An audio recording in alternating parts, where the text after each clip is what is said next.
Coastlines community. How y'all doing today? Woo. Good morning. Rob Jones. Good morning, Rob Jones. Look at that. He's up and ready. In the house. Good morning, Facebook user. I'm not sure which one you are, but good morning. Facebook likes to bounce StreamYard even if you approved it before, so just a reminder, click the link again. You know what's great about Tuesdays? They're not Mondays. Seems like at Action Until they Appliance, are. Until they are. yes, sometimes that happens. Did you just set me up for failure here, man? Listen, I'm expecting good things at Action Appliance today. But yesterday we had one technician call out and 3 office staff call out, and oh my goodness, it was I'm watching the phone queues and I was like, wow. And then I'm driving home and someone messages us on Facebook at Action.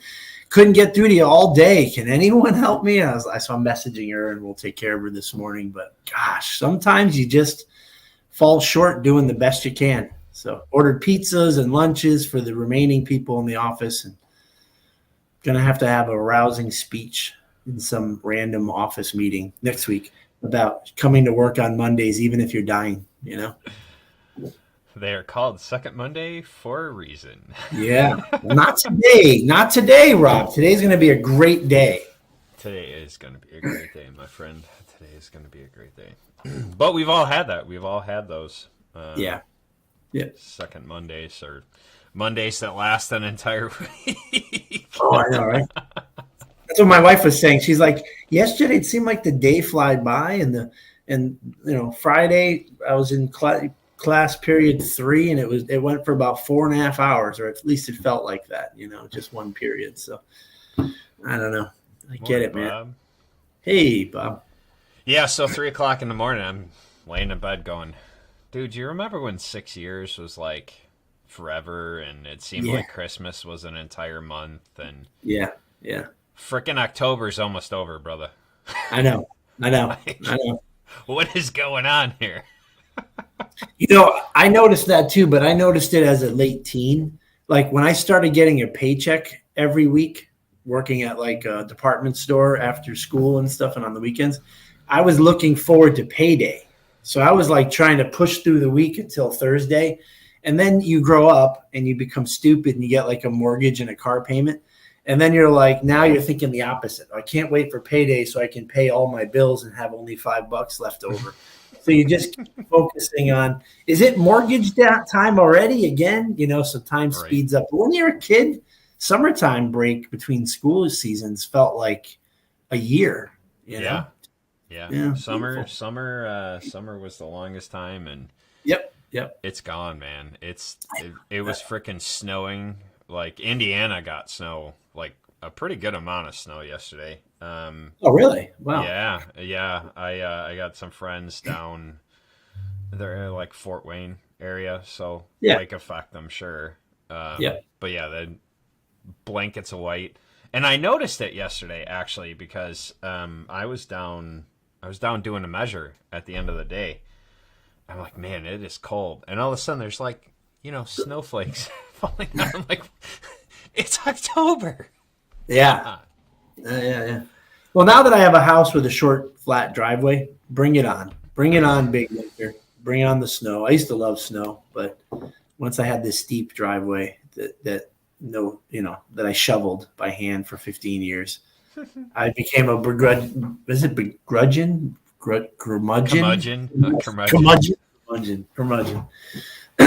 But I'm back. I'm hoping for blizzards this year. I can't wait.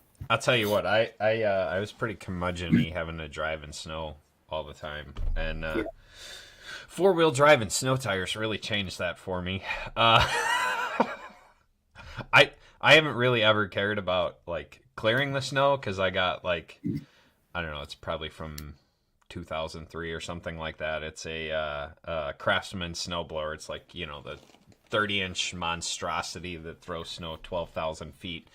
I love that thing. So I don't care about throwing snow, but driving in Chicago is terrible. It's really terrible when there's snow. 4-wheel drive and snow tires, though,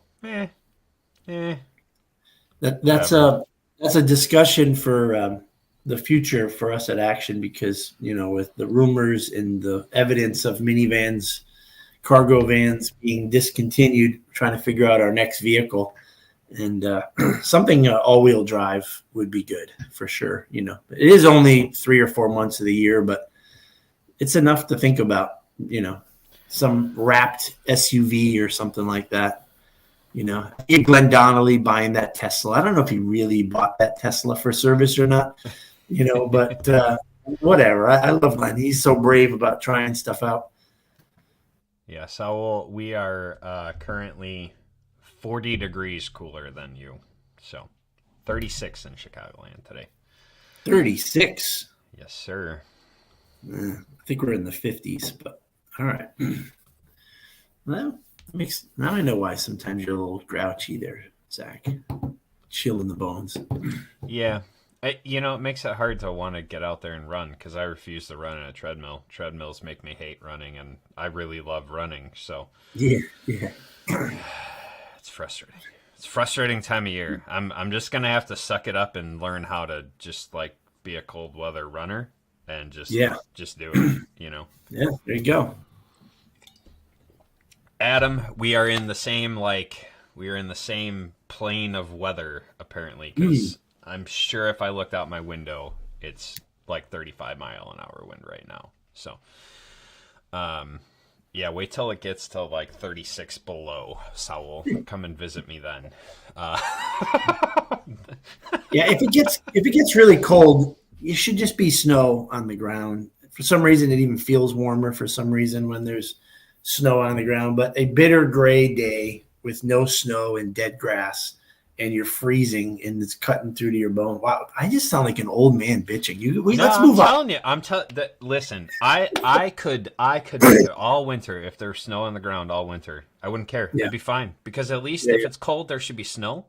But like most of the time, it's a frozen desert up here. There's no snow. It's just cold and ugly. Yeah. So this is gonna play into some of what we talk about with consistency today. I actually have a story that I shared with a brother the other day. So this will play into our topic nicely. Oof. Yeah, I'm glad I'm inside on day 3 of an install. Yeah. 6 weeks and see if my crew. Yeah, that's a good goal, Bob. I love it. That's exciting. My goal is to go to Phoenix for 6 weeks and see if my crew can hold this appliance company together. Yes. Bob, I call everything we do and try as an experiment, like a science experiment, Of course, sometimes my staff is like, no, I don't want to do that. But I'm like, no, it's fun. Really, it's fun. So I'm running barefoot. What more do you want, Rob? Like, come on, man. Yeah. Saul. Yeah, Asti 2 years ago or 3 years ago. Yeah, they were dropping out of the sky, Oh, wow. I was already talking trash and bragging to all my friends and family that I'm going to Florida in February when it's nice and warm. And then I get there and land, and there's iguanas dropping. And apparently that made the news in New England because people were sending me Facebook links to, and they're going, haha, that, And I was cold that year. It was definitely too cold for me, in Florida. Yep. End of 2019, I was in California in December. It was, I don't know, 50-something degrees. And, Chicagoland's like 20 below already. And I'm out there in a convertible, top down, heat on, cruising, just loving it. And they're like, dude, you're nuts. I'm like, it's like 50 degrees warmer than it is at home. I'm good. This is perfect weather, Anyway, you want to pray us in? I will. Good morning, Lord. I hope you enjoyed our banter of whining about weather, God. We are grateful. We are grateful always. And we lift you up today, Lord, and we thank you for being consistent. You were who you were yesterday, and you are today, and you will be tomorrow. And that is an assurance. That is a foundation on our faith. To know that you thought of us at the time that you created the world. You were thinking of each and every one of us that is born now and that was born yesterday, that will be born tomorrow. You know every hair on our head, Lord, and that is amazing. So, God, help us be consistent as sinless humans with a lot of emotion and challenges. Help us do the best we can and serve the people around us. But, Lord, give us joy in focusing on a discipline of being consistent. Give us hope in the things that come from being consistent. And give us the strength, Lord, because you know, through my needle nose experience, that consistency was always a challenge for me. So, Lord, thank you for being here. And we lift up all of those to you right now, Lord, that are feeling like today is a Monday. We're lifting those up to you right now, and we're praying that you fill them with hope and happiness, and that you give them a chance today to be your light. In Jesus' name, amen. Amen. You begrudgingly shoveled the driveway. I did, begrudgingly. Thank you for showing me how to spell that. I wouldn't have known how to do it. No, so, I mean, the reality is that God is consistent, and we are patterned in his image. You know, what I love about that is while he's consistent, he's also flexible, right? He is. Like the willow. He moves with the wind, but he always stays true in the direction. I love it. Yeah. I love it. Yeah. Do you want me to read the verse, or you got it in front of you? Yes, I have it up. Yeah, please do. All right, cool. Here we go. So, Doug brought this verse to us for today. Psalm 33:11. But the Lord's decisions are good forever. His plans are good for generation after generation. Whew. Good stuff. Consistent throughout the generations. Bring it, Doug. Bring the topic. Yeah. Well, I mean, I think that it is probably, well, let's talk about business for a second, then we'll hop back to our own lives and faith. But I would say running Action Appliance, it is the hardest thing for us to deal with. It's the biggest challenge we have as a team of almost 30 people. It's consistency. And even my guys who struggle to do things well, if they were consistent in not doing it well, we could manage that. But sometimes they do well and sometimes they don't. And so to me, it's a personal it's a personal task for each one of us if we're going to be a part of a team, to try to do things the best we can consistently each day. So, I mean, I just want to throw that out there to start, that I feel like it is the number one problem in at least our company. It's the number one problem in my church, to be honest with you, in church leadership. So maybe there's a pattern there. I mean, how do you think about that, Zach? You're hanging out. Our whole country's inconsistent. I mean, I think we have a problem with, you love to bring up being impeccable with your word, right? And I think as a whole, we have a problem with consistency. And so I was going to ask, what is one of the things that you do to kind of manage that consistency? Expectation, because really the reality is if you haven't set a standard and you have people not meeting your expectation, have you made your expectation clear? So I'm curious, like what that looks like in action. Well, just for mindset's sake, if we don't have consistency, it's going to always be my fault because of everything you just kind of hinted to, right? That expectation, vision, mission, procedures, everything has to be spelled out as clearly as possible. I had an employee that used to work for me, and man, he just always had the best reasons for not getting his job done or doing a particular task. And, and he would just cause a lot of disruption amongst the team who has to clean up the mistakes and the effects that come from his lack of consistency. And after a while, it became a project for me. I'll make up a name. or maybe I'm not. I'd say, all right, Larry, you're going on this job, and I could see how he's done things in the past. Let's just go over this. I need you to do this, this, this, and this. All right. And I put that in the notes of the ticket. So it's going to be this, this, this, and this. Do you have any questions? No, I think I got it straight. All right, cool. How about number 3? Is that you got number 3? Oh, yeah. Man, he could always come back with another challenge that I didn't anticipate that completely derailed the job. And before speaking with him, I'm like, how did he, do this, and this? Yeah. Hey, Larry, and I'm seething. What happened there? Buddy? This is my image in my head as I'm talking to him in love and with respect. And sure enough, he comes up with some wacky ass thing that could be legitimately a legitimate problem. But he doesn't have the instincts to reach out when he never saw red flags. He didn't understand. He was unaware of things, but like I tried to anticipate that. So eventually he left.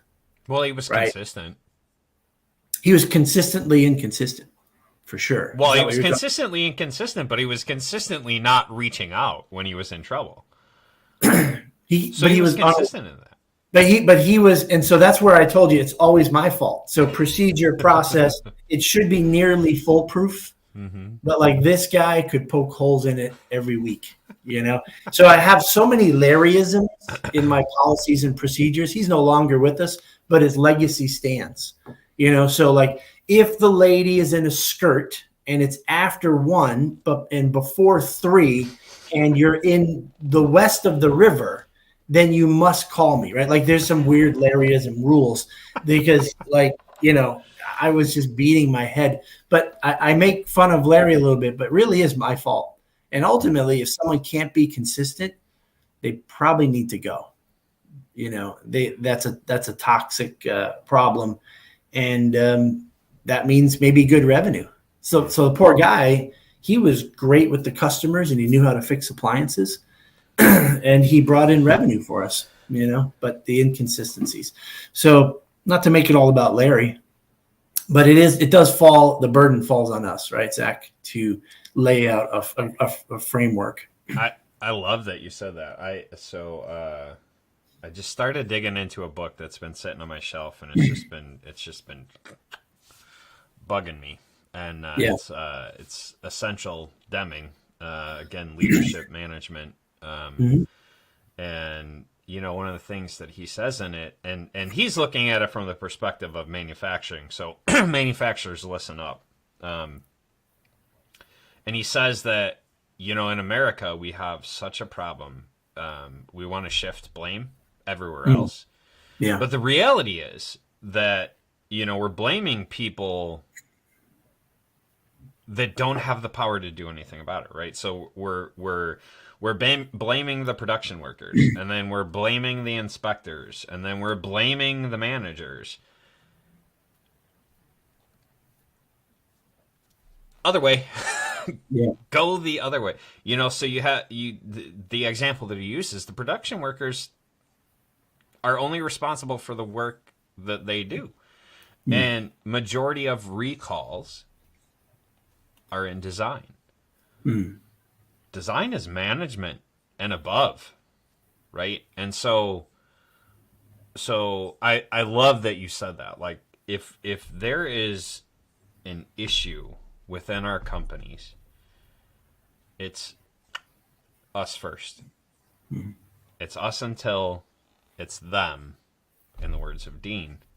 And if you're a technician, you don't get to slide in this. You need to be consistent in what you do day in, day out. If you're in the office, you need to be consistent in what you do day in and day out as well.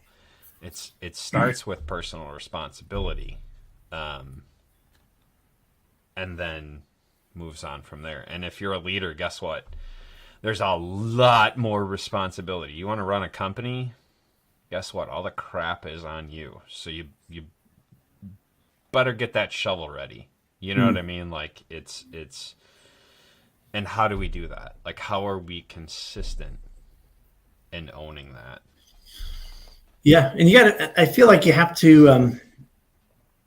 You can't beat yourself up. Like if you were raised in a house where you had these really structured parents, they're going to apply their structure into your life before you're even conscious of it. You're a baby, you're a kid, you hop in the bed at 6 years old and mom or dad comes in and says, oh, well, let's put your toys away first. And your room is tidy and neat before you go to sleep. That wasn't my mother. I mean, she wanted it tidy and neat, but she wasn't consistent, and she was a big yeller. So now she's like yelling at me to get out of bed. So you got this like cool moment where you have this calm, consistent, parenting style. That's going to affect the rest of your life. Like I started playing hockey in my late 20s, right? I didn't really play as a kid, and I got good enough to be able to play on some teams, rec teams and stuff. But I was not good enough stick handling because I just didn't have the million hours and so I'm suiting up. We're all suiting up before a game. And this guy who's like 45 and he's got a big fat belly and he can barely lace up his skates. He's complaining and whining about whatever, and then he hops on the ice and he's a round ball. He's just like a round ball skating around. But when you go near him, man, he stick handles like a magician. And I'm bitter and I'm hating on this guy, because he's a fat ball that can just move that puck around and keep it away from me. And I'm like, wow, and he's complaining and griping about playing. I'm like, what a lose. I would kill for his life, and not to be round though. So of course, just to end that story, the way I figured it out is I could use my words. So I would talk about people's wives or their girlfriends or something and, just trash talk. And then they would slash me 3 times in a game and get kicked out for 3 penalties. So that was my superpower. I was fast. I could get there. I could score occasionally. But if that other guy was really good, I would trash talk. Is this the wrong forum to share this? But anyway, I'm adaptable.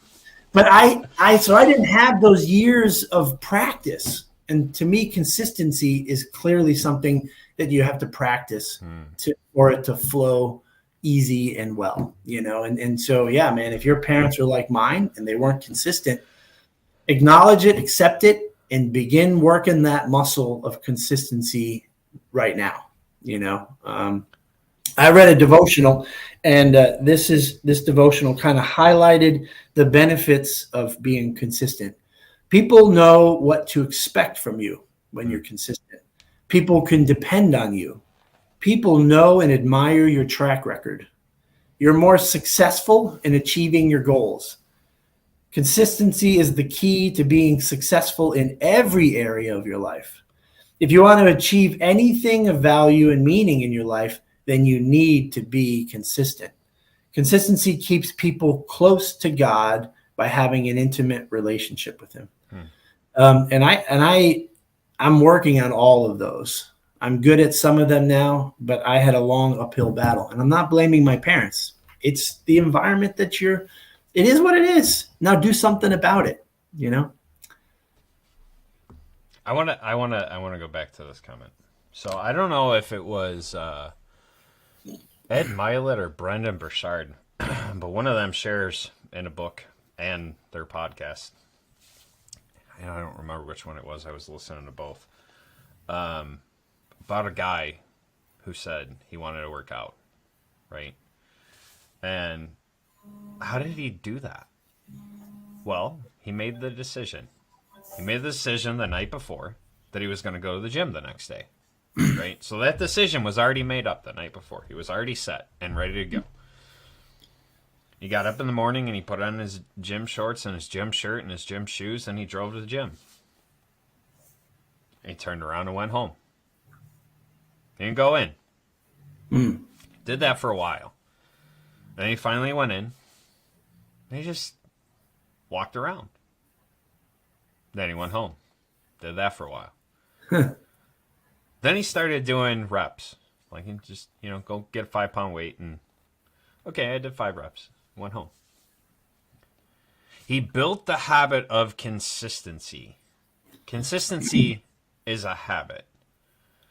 habit builds on habit. And so he wanted to go to the gym. So in his mind, he went to the gym. He literally went to the gym. He wasn't ready to start working out yet. He wasn't ready to take that next level. But he built the habit. He became consistent in doing the thing every single day. Going to the gym. He showed up. Wow. That's some serious baby steps. You know? I'm sure some of that is an exaggeration, but it is a very good story in what we do. If you are deciding that you want to be consistent in how you discipline employees, how you show up for customers if you're a technician, how you answer the phone if you're a CSR, right? Just practice. Yeah. It's every day. Show up and build on that habit. And as you build on that habit, eventually you'll get better at it, right? And that's where the consistency begins to come in. If you're an owner of a company, if you're a manager within a company, be consistent in discipline, in expectations, right? Like we kind of talked about that at the beginning. It was one of the questions that I asked Doug. Are your expectations clear? Because the biggest reason that most of us have resentment is because of unmet expectations. And unmet expectations happen because we don't open our mouths. Yeah. We are not clear in what we want. Yeah. And so if you're an owner or a manager and your team isn't consistent and you're beginning to resent or begrudge or whatever, right? Look in the mirror. Were you consistent? Were you open? Did you make it clear? I don't know the answer to that. That's for you to look at. But that's where it starts. It has to start as an internal. Whether you're the owner, you're a technician, you're a CSR, whatever, it starts internally. Yeah. And then becomes external. The only way to be consistent to the world around you is by being consistent with yourself. Yeah. Yeah. Well, and I'll tell you something. I kind of like the gym thing. That whatever, Kurt. We had that conversation in the pre-roll, actually. So. Whatever. It was $139 for these stupid AirPod Pros. Okay, they're crackles. So we talked about this. He's looking at just like a cheap corded microphone. It'll be fun. Yeah. It'll be good. Yeah. It'll be good. Now, so no, I like the gym story because it seemed a little far-fetched or exaggerated, but now that I'm thinking about it, when I do KPIs, when I listen to recordings of, say, a call taker, which is the example you brought up, and you kind of said something like, hey, just try to be consistent and do better when you're answering the phones. I like the idea, and what I've been doing is looking for things they do great at. And encouraging them with that, and then pointing out those. So you're narrowing the goal of consistency. It's not do really well, be consistent and do well on the phones. But you got to find out what the thing is that you're stumbling and struggling with. And literally that's the thing that you have to work on and exercise that muscle. So at Action Appliance, one of the things I'm trying to get everyone in the office to do is to make a connection when they call in. They stick to the script, they answer their questions, they get the information they need. But wouldn't it be great if they would just offer some encouraging words like, absolutely, I can help you with that, or I'm sorry to hear that this refrigerator is causing all those problems, with your upcoming weekend. Let me see what we can do to help you.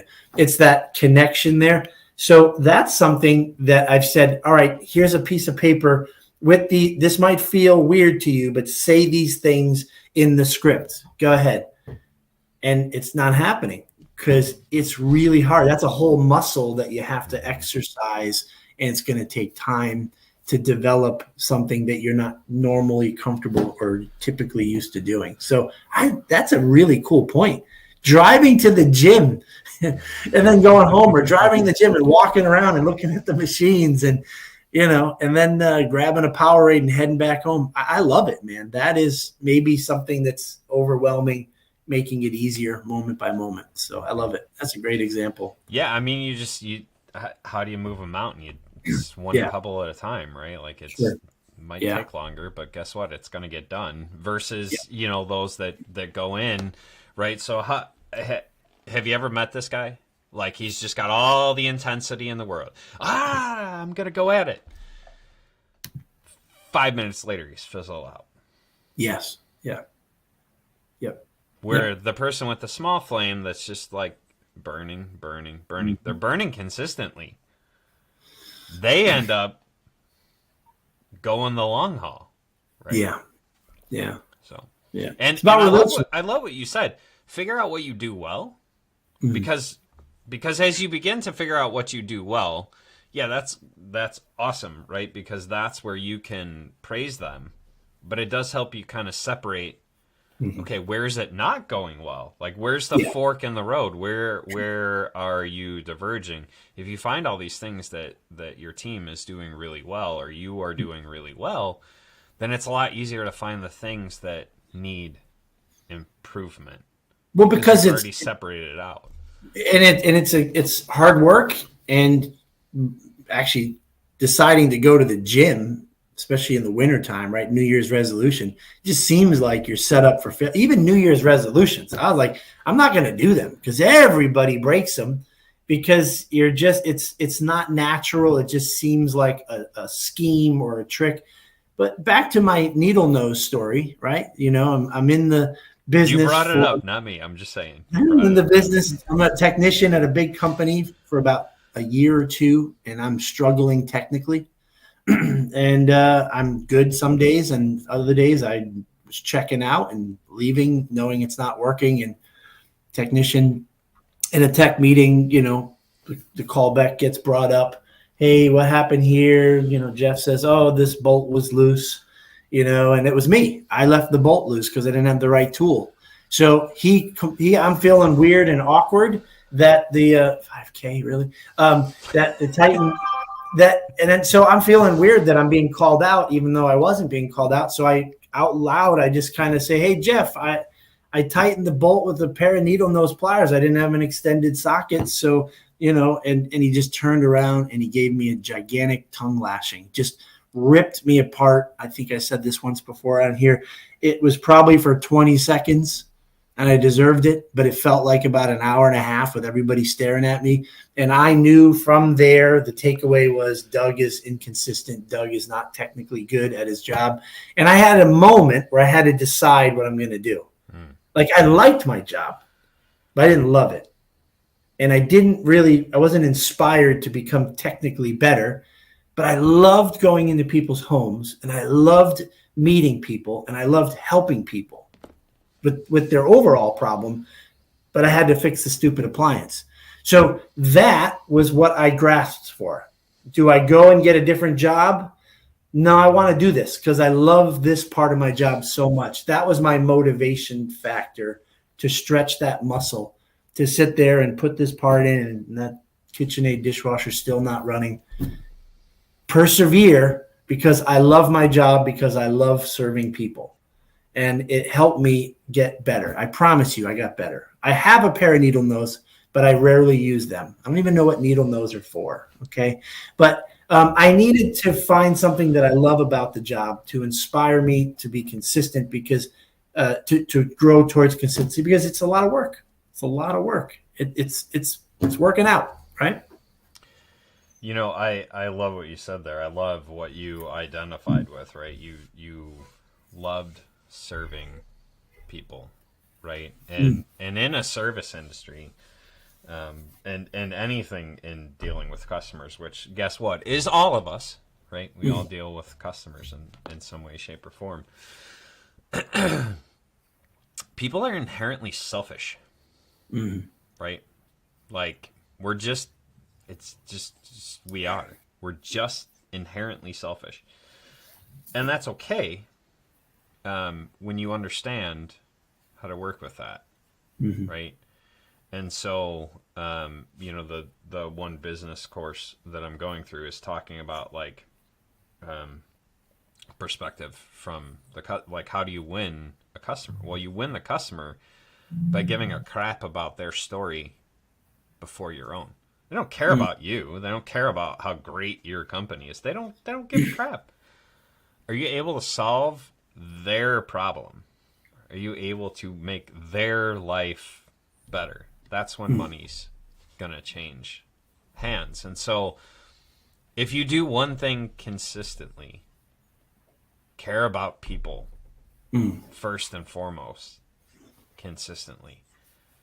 That's the thing that I struggle with. Like, that's the part that I have to work really hard towards. And that's why I'm encouraging you. Like, I don't care how good you are technically. I don't care how great you are at answering the phone. I don't care how good you are at leading a team. If you're not great at caring about people, it's all for no reason. Right? And that's the thing that I challenge myself in every day. How can I be better at caring for people day in and day out? Yeah. And it is slightly selfish, right? Because you want to make the customers happy. You want to win those jobs. What's the difference in me and the other guys that measure? I care about the people first. I care about their lifestyle first. I'm not concerned about the sale first. Right. I'm concerned about what's going to make this customer's life better first. Yep. Right? Appliance, HVAC, electrical, plumbing, flooring. It doesn't matter. That's how you have to look at it. You have to look at, how can I make this other person's life better first? And if you can do that consistently, excuse me, man, you got a long career ahead of you.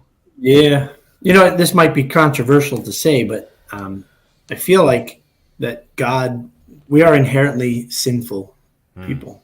We are inherently selfish people. That's the controversial comment. Less controversial, I would say, is that, because of God, and I need to be consistent in my relationship with him, because that's where I can draw my strength. That's where I can find my grace when I'm spinning 20 plates and as frustrated as much as everyone else in the company, and someone's coming to me frustrated. If I don't have grace, I'm not going to be a good listener, and I'm not going to be a good leader, because I'm not going to be able to help them because I'm overwhelmed. So I need God.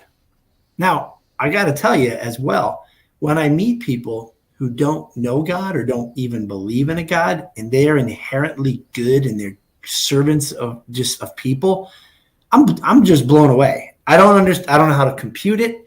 All I know is they are amazing, because I have something to inspire towards. I have God to lean on, but I have met some great people who don't know the God or believe in the God that I believe in, and they are so sacrificially giving, but I just feel like that's a rare bird. Most of the time it's I got to take care of me. I got to take care of my family. I need it over that person there. And that's our nature in general, so to have the grace to be able to help be consistent, to help others and be a good leader is definitely the message that needed to be delivered today, Zach, which you did. I love it. Hey, by the way, I need a vote. Well, go ahead if you still have.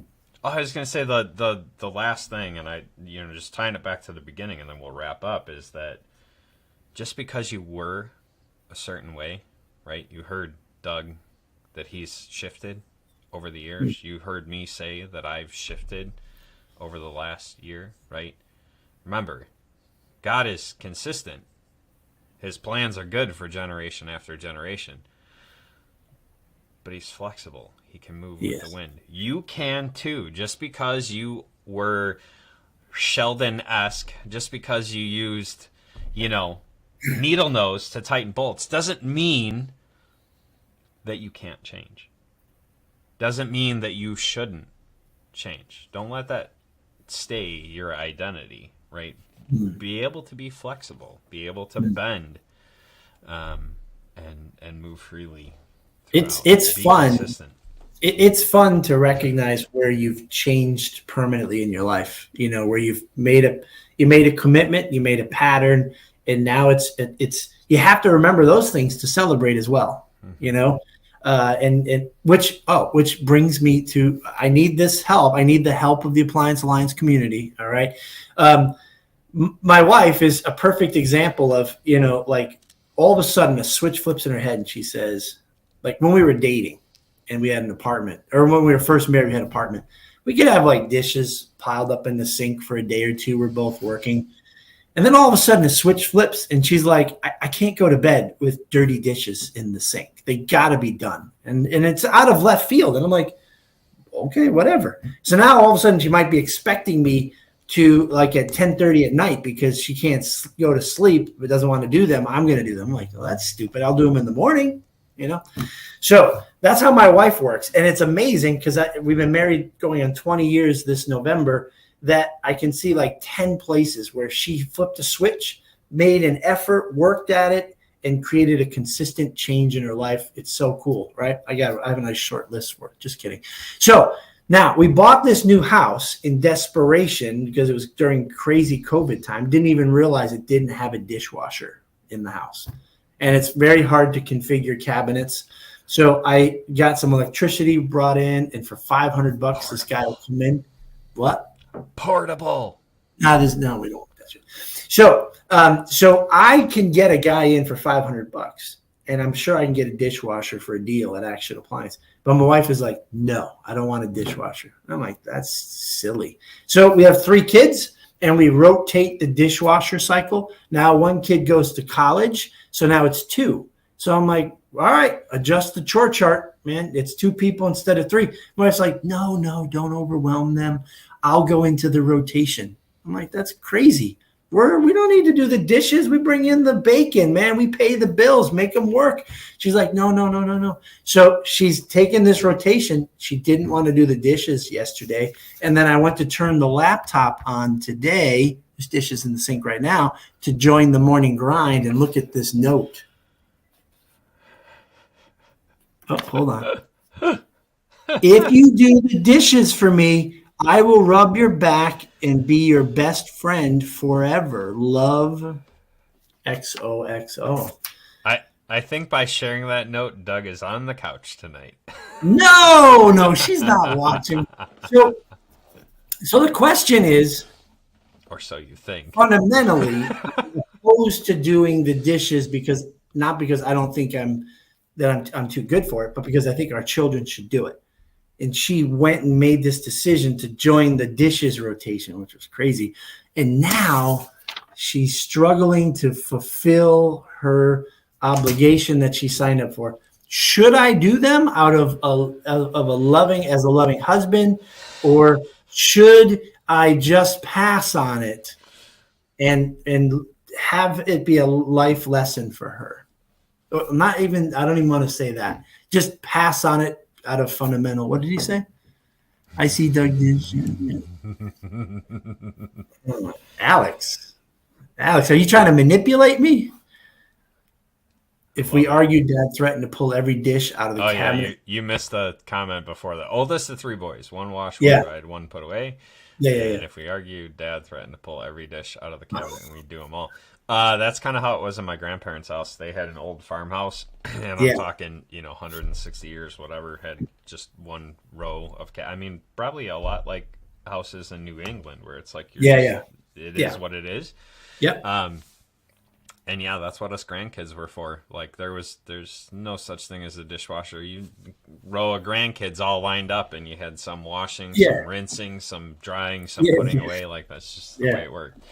Yeah. Portable dishwasher. Portable. We have the Samsung made old school Maytag portable.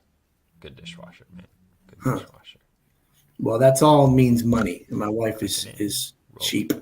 All right. Well, feel free. You're watching this post. Throw your comment in. I'm going to tally the votes. I need votes, man. 5 is a quorum. 5 votes is a quorum. And I will update you guys. And if my back hurts, I was on the couch.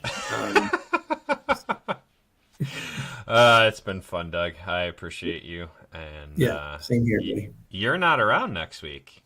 So nope, I'm going to be at the Dallas Reliable UASA event. yeah. It's a tour of the new facility there, and I hope some Texas people come because face to face, it's like taking a shot of tequila, right? Like this Zoom thing and this video thing and us chatting, Facebook and texting. It's awesome. It really creates a great relationship. But man, oh man, the tank just gets completely full when you see that person. When I met you guys for the first time at ASTI last year, I knew I was going to have friends for life, and it was like this perfect meeting. So I'm looking forward to anyone else. And I promise you, I won't hug you unless you want to be hugged. I'll ask first. All right, there's your first vote. Do the dishes. Jeremy, man. And I respect Jeremy so much. That might be a 2-voter right there. Damn. So if that being said, if you are interested in co-hosting alongside of me, taking over Doug's spot next Tuesday, drop me a message. Let me know. And we'll bring you on the grind, and we'll talk about a topic that is near and dear to your heart. Jeremy coming in hot. Yeah, buddy. Jeremy. Yeah, buddy. Oh. Wow, that was like a needle nose conviction moment when I read Jeremy's comment. I gotta go. I have to do the dishes. I have a meeting at 9:00, and I gotta do the dishes. All right. Peace out, guys. Have a good week.